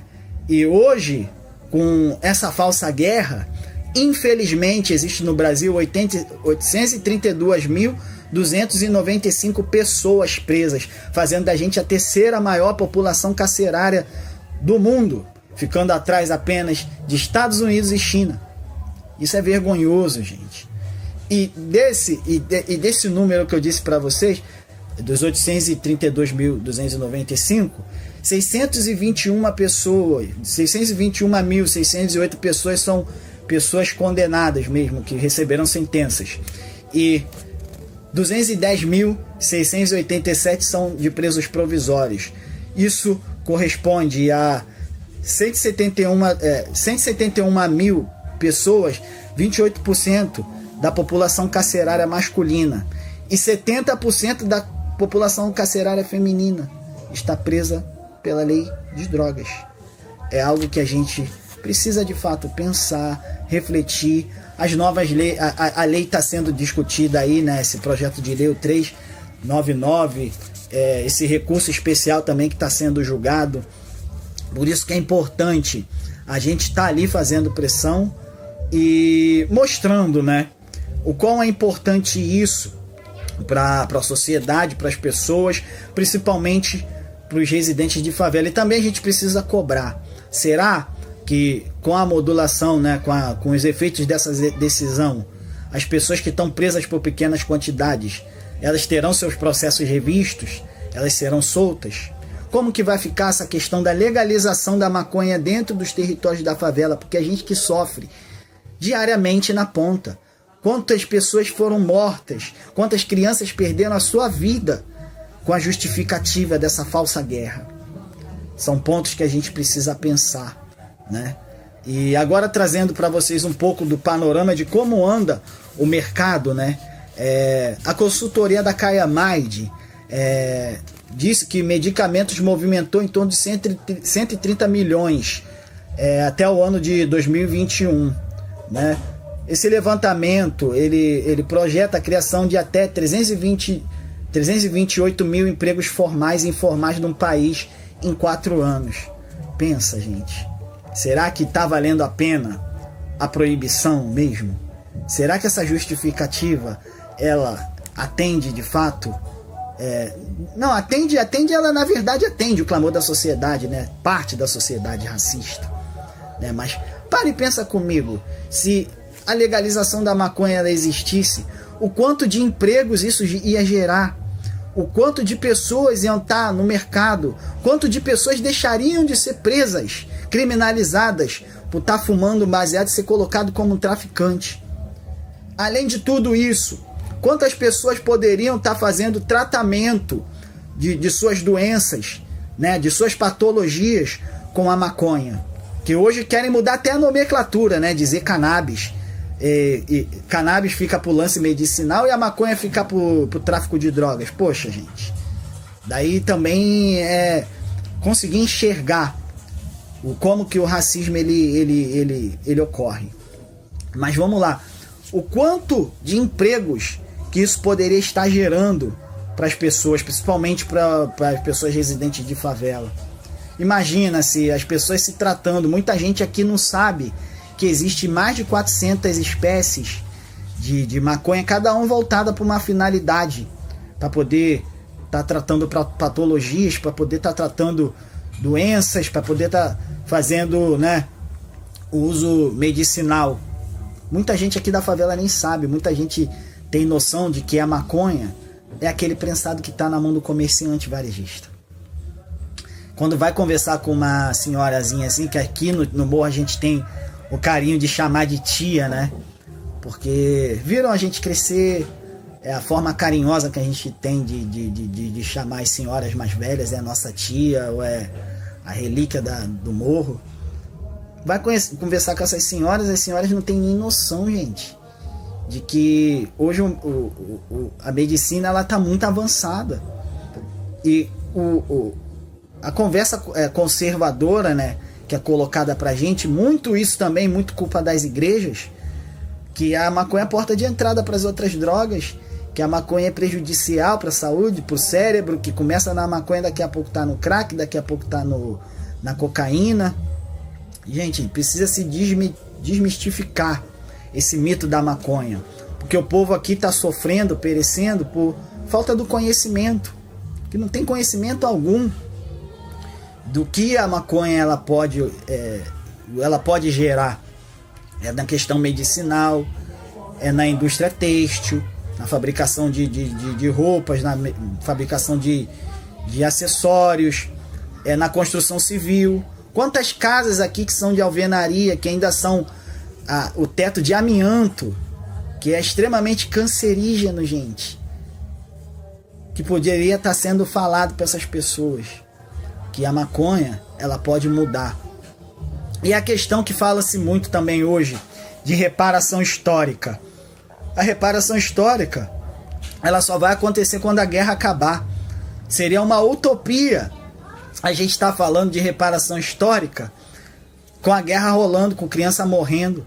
A gente vê o que está acontecendo aqui no Rio de Janeiro, no Complexo da Maré, que está sofrendo já há mais de 2 semanas operações atrás de operações, que não aprenderam praticamente quase nada, alguns quilos de pasta base, enquanto dentro de um condomínio na área da Barra da Tijuca foram apreendidos 47 fuzis, gente.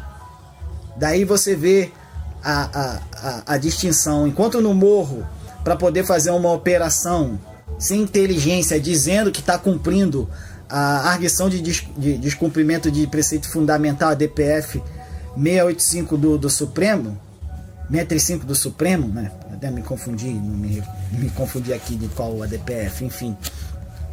Que ali tem os pontos resolutivos que dizem que o policial ele precisa usar uma câmera na operação. E estão dizendo que estão usando câmeras. A gente está recebendo relatos de pessoas dizendo que não está rolando com câmera nenhuma, que está tendo casas sendo invadidas. Totalmente contrário do que diz a Constituição Federal no seu artigo 5º, inciso 11, que diz que o lar ele é inviolável, né? E tem casas sendo violadas, tem casas sendo roubadas, tem casas sendo destruídas por inveja. Porque tem gente no morro que trabalha muito, gente, que tem casa bonita. E o pessoal fala que é casa de traficante, que é casa de pessoas que vivem a vida errada. Precisa se pensar uma nova política pública, uma política no qual agregue, no qual coloque, de fato, o morador de favela na sociedade, não exclua de uma outra sociedade, né?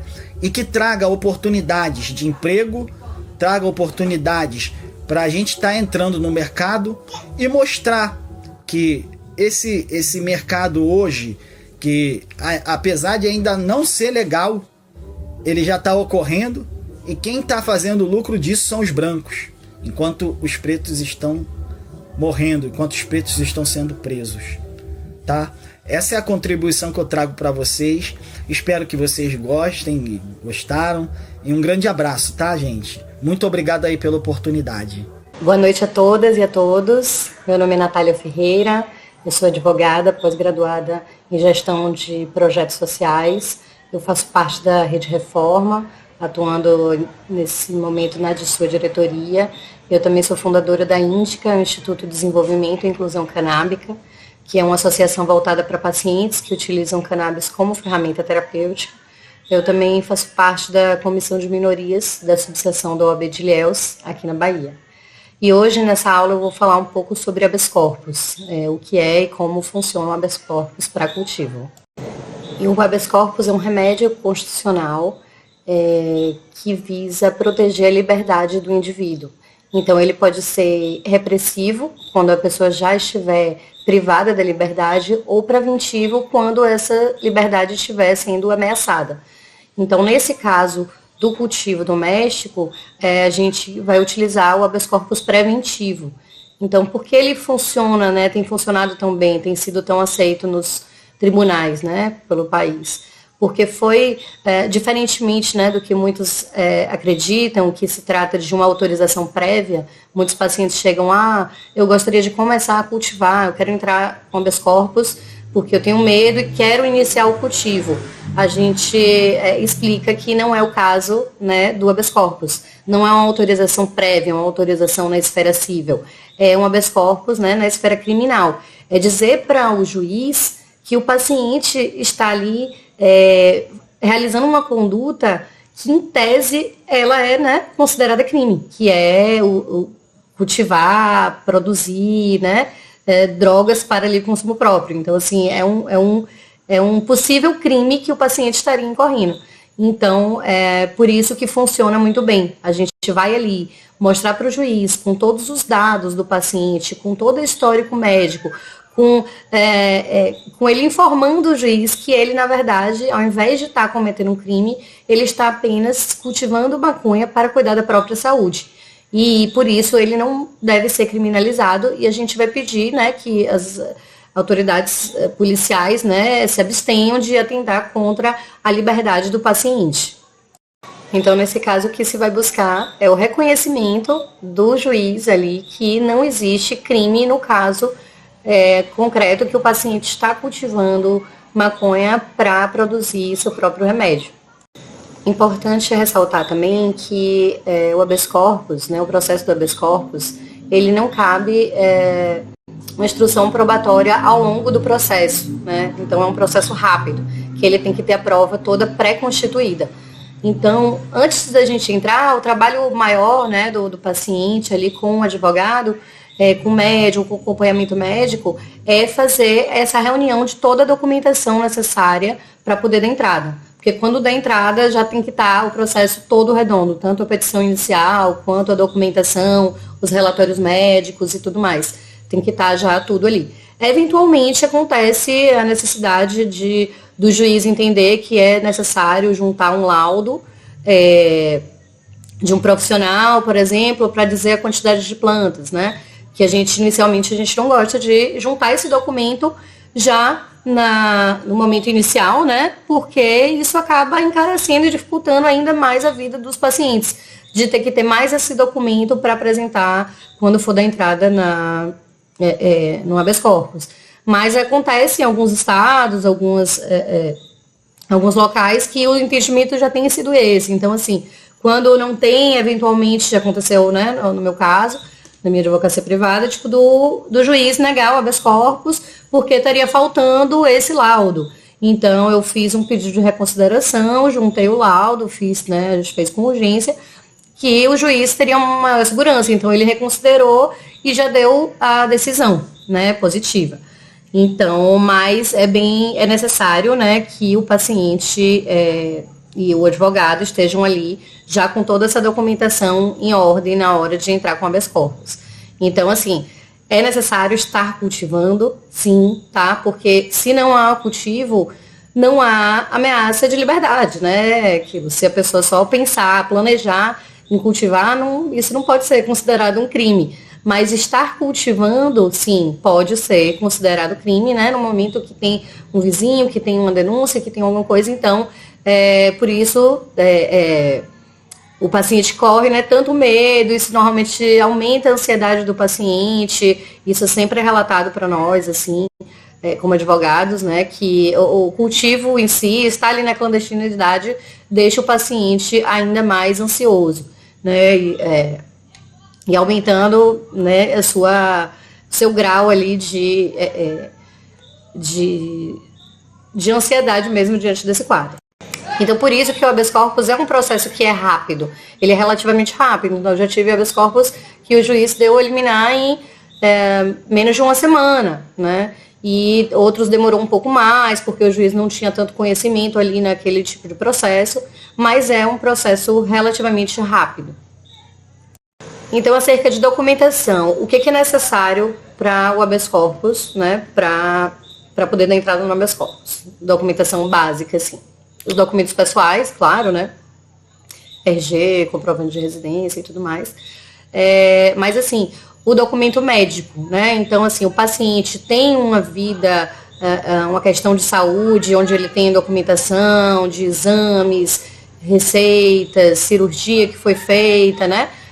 Tem essa documentação anterior, ela é bem importante, né? Que ela vai fazer parte ali dessa narrativa que a gente vai contar, né, para o juiz. O segundo ponto vai ser a prescrição de um medicamento importado à base de cannabis, né, prescrita por um médico, né, que vai fazer o acompanhamento contínuo daquele paciente, porque não vai ser só essa prescrição, né, no outro momento ele vai precisar dar um relatório informando dessa melhora. Então, assim, a prescrição de um medicamento importado, né, a gente fala importado porque o outro documento, né, que é bem importante para o habeas corpus é a autorização de importação da Anvisa. Então, tem paciente que pergunta, nossa, mas eu nem sei se eu vou ter condição de comprar, eu eu tenho um interesse em começar a cultivar, porque eu já estou estudando sobre isso, mas porque é um documento muito importante, né? E os juízes reconhecem isso nas decisões dos habeas corpus, porque é um documento fornecido pelo próprio Estado, né? Além da prescrição médica, que o médico, a relação médico-paciente, né, informando né, indicando o uso daquele medicamento para o paciente, é uma autorização do Estado, né, dizendo que aquele paciente, que aquela pessoa pode utilizar e portar produto à base de cannabis, né, para utilizar para a sua saúde. Então, é um documento bem importante também que os juízes sempre levam em conta na maioria dos habeas corpus que eu já vi.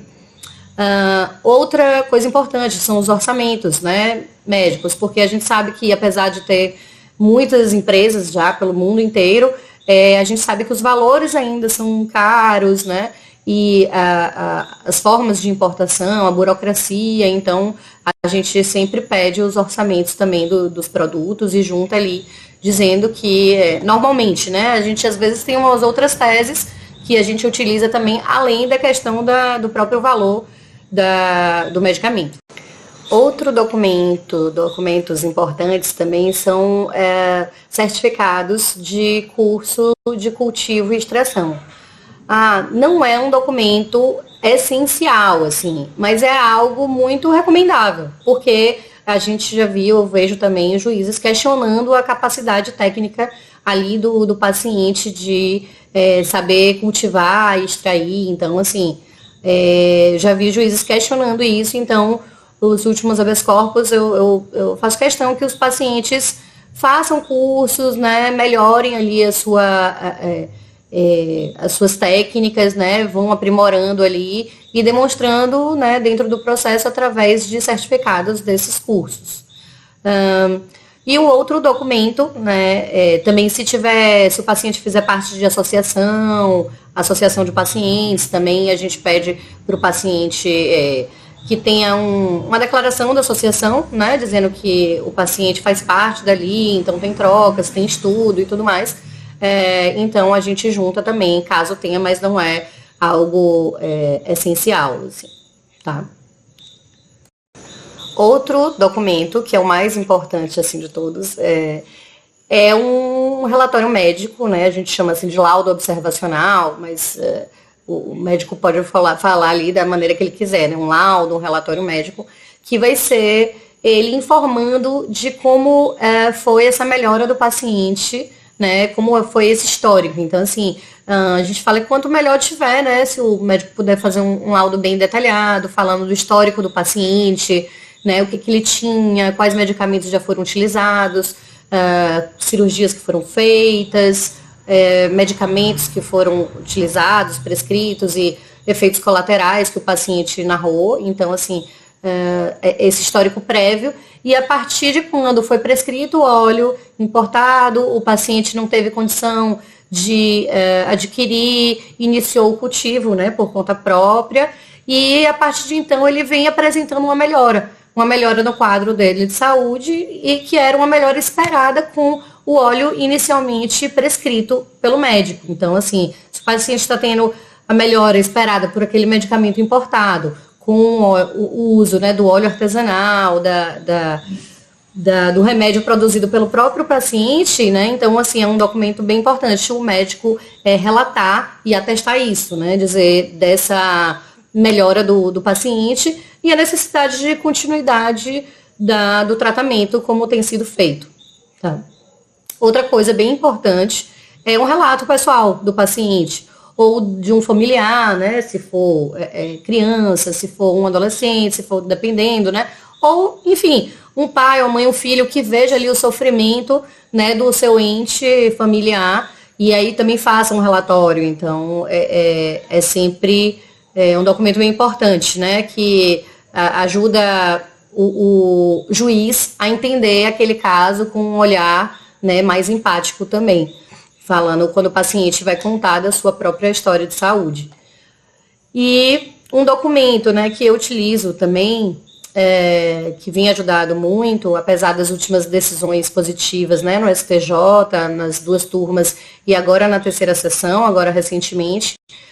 Mas um documento que eu sempre utilizo no habeas corpus é uma consulta que eu faço à Anvisa para perguntar à Anvisa qual o caminho para iniciar um cultivo, né, ter uma autorização para um cultivo para fins medicinais. Então, isso através da Lei de Acesso à Informação. Eu mesmo faço esse questionamento, às vezes os pacientes, né, eu indicava para os pacientes fazerem, mas atualmente eu mesmo faço. Então, a Anvisa responde, né, normalmente, sempre ela responde com a mesma justificativa, que não tem competência para tal. Né, e eu junto ali mostrando ao juiz que eu tentei ir por esse caminho administrativo de alguma forma, né, fui ali perguntar à Anvisa qual seria esse caminho para adquirir sementes ou para fazer o cultivo artesanal. E aí ela responde que não tem competência e eu junto também isso, coloco na peça e explico ao juiz.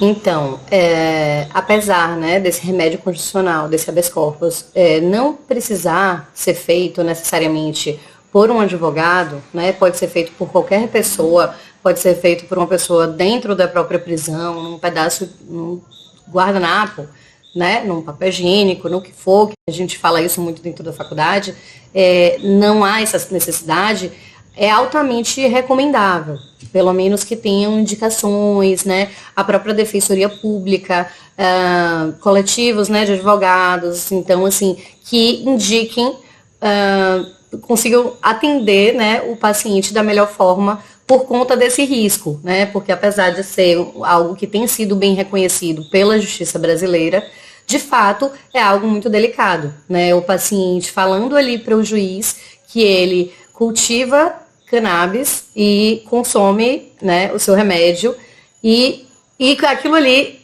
pode ser visto, né, pode ser considerado como um crime. Então, por mais aqui na Bahia a gente faz um mapeamento, eu sei onde tem umas varas que são mais favoráveis ou não, em outros estados, em outros municípios,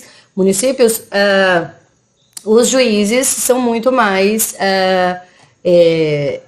contrários a essa tese. Então, a gente indica que todo estudo, toda a ajuda, né, de um profissional da área é o mais indicado, tá? Pelo risco que, de fato, o paciente corre, né, ao estar informando ali dessa sua conduta que pode ser analisada como crime para os olhos de alguns, né? Então, assim, todo cuidado é pouco, tá?